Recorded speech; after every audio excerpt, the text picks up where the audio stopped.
Hello bro, నమస్తే bro. పెద్ద పెద్ద చేపలు పడదామని ఫీడర్లు పట్టుకొని చేపలకు వస్తే ఈ బుడ్డ చేప పిల్ల పడ్డది. ఇక దీన్ని చూస్తే మస్తు బాధ అనిపించింది. అందుకే ఇప్పుడు దీన్ని వదిలిపెడదాం. ఫిష్ బ్రో ఇప్పుడు వదిలిపెడతానని సంతోషపడి నువ్వు పెద్దగా అయినాక గిదే కాలంతో మళ్ళా పడతా. ఈ లోపు ఏం చేస్తావో ఎంత ఎంజాయ్ చేస్తావో నీ ఇష్టం. పెద్దగా అయ్యేదాకా ఇటు సైడ్ రాకు. ఇక బాయ్,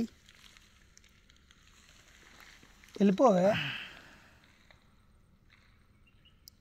బ్రో. చూసిర్రా వదిలిపెట్టంగానే ఎట్లా ఒప్పుకుంటా పోతాను. అమ్మ జర్రుంటే చత్తుంటారా అనుకున్నా. ఇంకోసారి గాలం దగ్గరికి కూడా అన్నట్టుంది. వీడియో నచ్చితే లైక్ చేయండి, షేర్ చేయండి, కామెంట్ చేయండి, సబ్స్క్రైబ్ చేసుకోండి. Thank you.